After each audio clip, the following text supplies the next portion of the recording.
Hi friends, कैसे हैं आप लोग। उम्मीद करते हैं बहुत ही अच्छे और खुशहाल होंगे। दोस्तों, आज आप लोगों के बीच में मैं नीट ओ लेवल कोर्स का एक महत्वपूर्ण भाग लेके आया हूँ।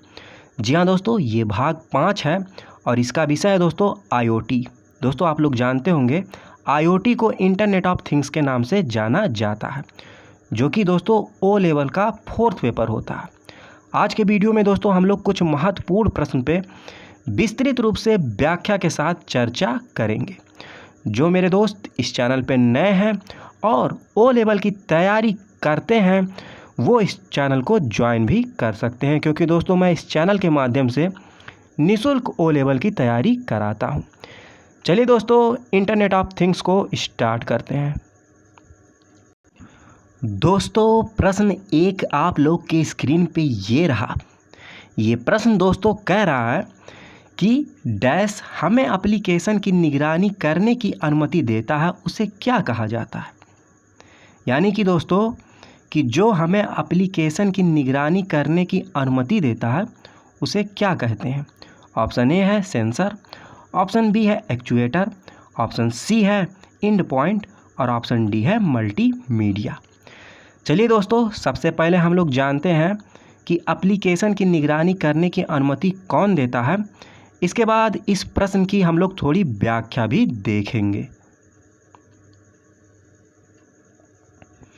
जी हाँ दोस्तों, प्रश्न 1 का राइट आंसर हो जाएगा ऑप्शन बी, यानी कि एक्चुएटर जो होता है दोस्तों वो एप्लीकेशन की निगरानी करने की अनुमति देता है।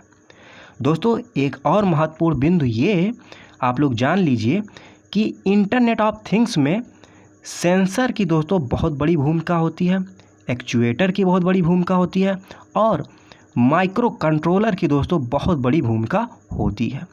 चलिए दोस्तों, अब हम लोग प्रश्न 1 की व्याख्या भी देख लेते हैं। दोस्तों, प्रश्न 1 की व्याख्या आप लोग की स्क्रीन पे ये रही, आप लोग यहाँ पे देख सकते हैं। दोस्तों, इसकी व्याख्या में एक्चुएटर के बारे में दी गई है कि एक्चुएटर क्या होता है, यानी कि दोस्तों कुछ इसकी महत्वपूर्ण बिंदु दी गई है। इसकी व्याख्या दोस्तों कुछ इस प्रकार से है। एक्चुएटर का अर्थ होता है गति देने वाला। दोस्तों, ये बहुत ही इम्पोर्टेंट, आप लोग याद रखिएगा कि एक्चुएटर का मतलब क्या होता है। तो इसका अर्थ होता है दोस्तों गति देने वाला, या एप्लीकेशन की निगरानी करने की अनुमति देता है। किसी मशीन का जो भाग गति कराने या ऊर्जा प्रभावित करने का काम करता है उसे संचालक या प्रवर्तक या एक्चुएटर कहा जाता है। उदाहरण के लिए एक मोटर। जी हाँ दोस्तों, एक मोटर जो होता है वो एक्चुएटर का उदाहरण माना जाता है। एक्चुएटर स्प्रिंग बूट एप्लीकेशन के लिए उत्पादन तैयार सुविधा को सक्षम करता है। ये थी दोस्तों प्रश्न 1 की कुछ महत्वपूर्ण व्याख्या। चलिए दोस्तों, प्रश्न 2 देखते हैं। दोस्तों, प्रश्न 2 आप लोग की स्क्रीन पे ये रहा। ये दोस्तों प्रश्न कह रहा है कि इलेक्ट्रिक मोटर सुरक्षा में कौन सा सेंसर होता है। ऑप्शन ए है दोस्तों प्रेशर सेंसर, ऑप्शन बी है टच सेंसर, ऑप्शन सी है टेम्परेचर सेंसर और ऑप्शन डी है आर्द्रता सेंसर। दोस्तों, ये जो चारों ऑप्शन आपको दिख रहे हैं ये एक तरीके से सेंसर के प्रकार होते हैं, लेकिन दोस्तों आपको ये पहचानना है कि इलेक्ट्रिक मोटर सुरक्षा में कौन सा सेंसर होता है। तो इसलिए दोस्तों सबसे पहले हम लोग इसका राइट आंसर जानेंगे, इसके बाद इस प्रश्न की थोड़ी हम लोग व्याख्या भी देखेंगे। जी हाँ दोस्तों, प्रश्न 2 का राइट आंसर हो जाएगा ऑप्शन सी, यानी कि दोस्तों इलेक्ट्रिक मोटर सुरक्षा में दोस्तों टेम्परेचर सेंसर होता है। ये दोस्तों बहुत ही इम्पॉर्टेंट प्रश्न है, आप लोग याद रखिएगा। टेम्परेचर सेंसर का प्रयोग जो होता है दोस्तों इलेक्ट्रिक मोटर सुरक्षा में होता है। चलिए दोस्तों, ये तो पता चल गया कि प्रश्न 2 का राइट आंसर था सी, टेम्परेचर सेंसर।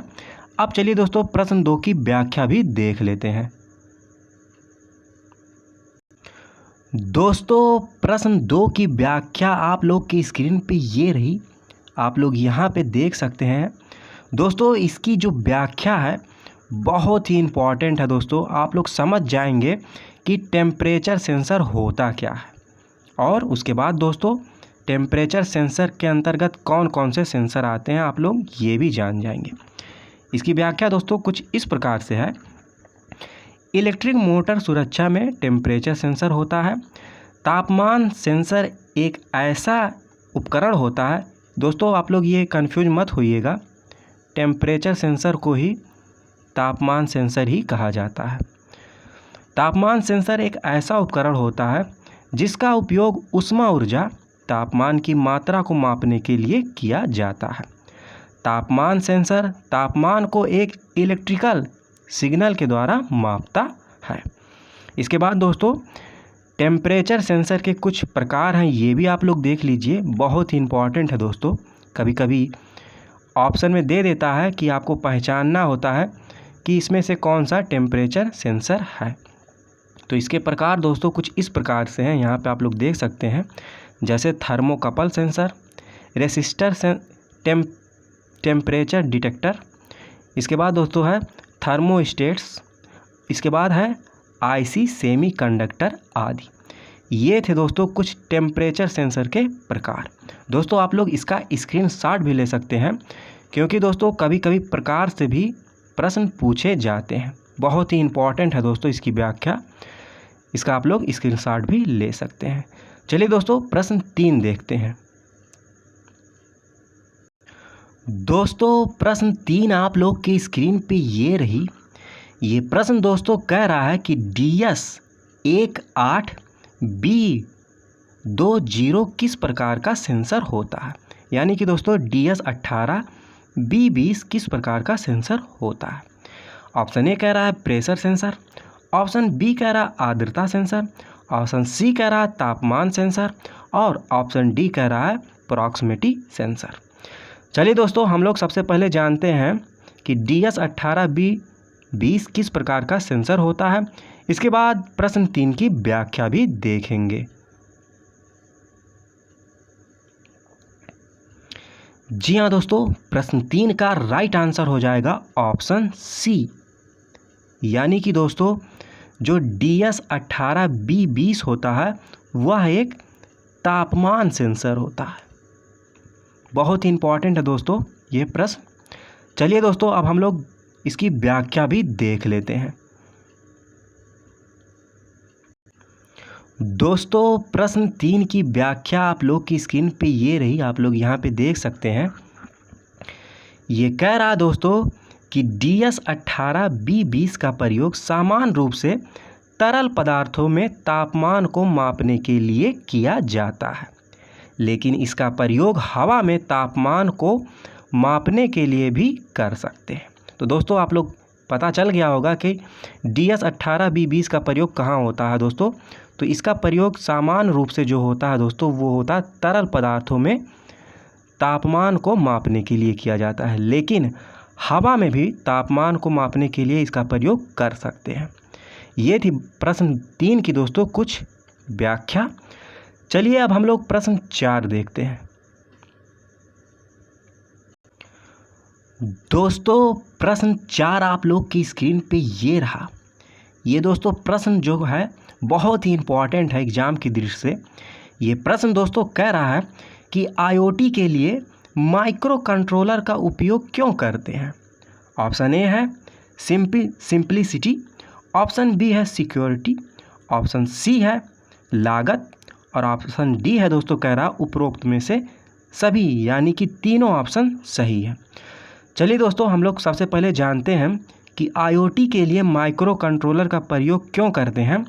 इसके बाद इस प्रश्न की थोड़ी व्याख्या भी देखेंगे। जी हाँ दोस्तों, प्रश्न 4 का राइट आंसर हो जाएगा ऑप्शन डी। यानी कि दोस्तों माइक्रो कंट्रोलर का जो उपयोग करते हैं IoT में सिंप्लिसिटी के लिए भी करते हैं, सिक्योरिटी के लिए भी करते हैं, और उसके बाद दोस्तों लागत के लिए भी करते हैं। चलिए दोस्तों अब हम लोग प्रश्न 4 की व्याख्या भी देख लेते हैं। दोस्तों प्रश्न 4 की व्याख्या आप लोग की स्क्रीन पे ये रही। आप लोग यहाँ पे देख सकते हैं दोस्तों, इसकी जो दोस्तों व्याख्या बहुत ही इम्पॉर्टेंट है। ये कह रहा दोस्तों कि IoT के लिए माइक्रो कंट्रोलर बहुत ज़्यादा उपयोगी होता है। माइक्रो कंट्रोलर IoT को सिंप्लिसिटी, सिक्योरिटी, कम लागत प्रदान करता है।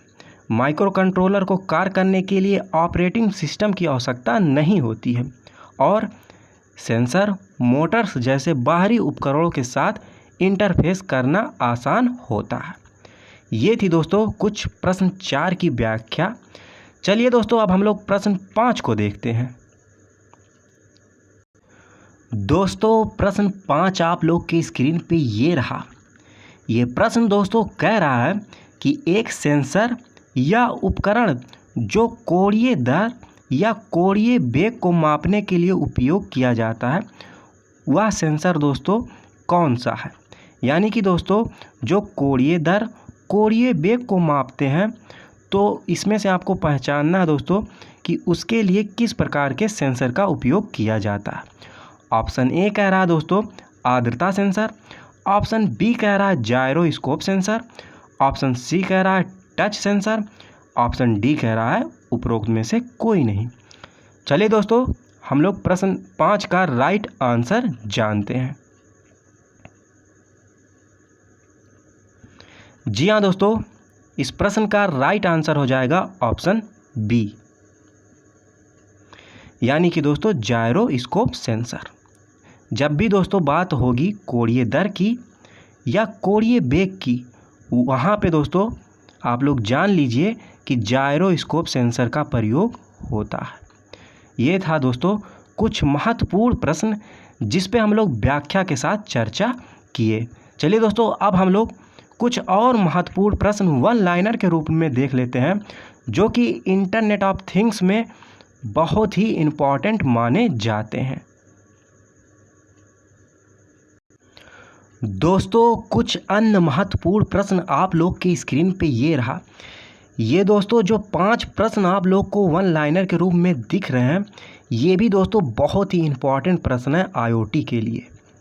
जैसे दोस्तों प्रश्न पहला है, वह कह रहा है कि डाटा लिंक लेयर टेक्नोलॉजी में कौन कौन आते हैं। तो दोस्तों इसमें आते हैं डाटा लिंक लेयर में ब्लूटूथ, वाईफाई और UART। बहुत ही इम्पॉर्टेंट है दोस्तों, आप लोग याद रखिएगा। इसके बाद दोस्तों प्रश्न 2 कह रहा है DHCP किस ट्रांसपोर्ट लेयर प्रोटोकॉल्स का प्रयोग करता है। तो इसका राइट आंसर होगा दोस्तों UDP। यहाँ पे आप लोग देख सकते हैं। दोस्तों UDP का फुल फॉर्म क्या होता है ये भी आप लोग यहाँ पे देख लीजिए, क्योंकि दोस्तों ये भी प्रश्न एग्ज़ाम में पूछ सकता है। तो दोस्तों इसका फुल फॉर्म होता है यूज़र डाटा प्रोटोकॉल्स। चलिए दोस्तों प्रश्न 3 देखते हैं। प्रश्न 3 कह रहा है दोस्तों कि राउटर ऑपरेटर किस लेयर पर कार्य करता है। तो इसका राइट आंसर होगा दोस्तों नेटवर्क लेयर। दोस्तों लेयर जो होते हैं कई प्रकार के होते हैं। जब भी दोस्तों नेटवर्क लेयर की बात होगा तो वो 3rd लेयर होता है, ये भी आप लोग याद रखिएगा। प्रश्न 4 कह रहा दोस्तों कि मैक एड्रेस की लेंथ होती है, यानी कि दोस्तों मैक एड्रेस जो होता है उसकी लेंथ कितनी होती है।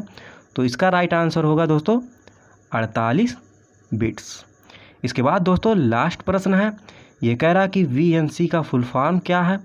तो इसका फुल फॉर्म होता है दोस्तों वर्चुअल नेटवर्क कंप्यूटिंग। ये थे दोस्तों आज के वीडियो में कुछ महत्वपूर्ण प्रश्न जिस पे हम लोग आज चर्चा किए।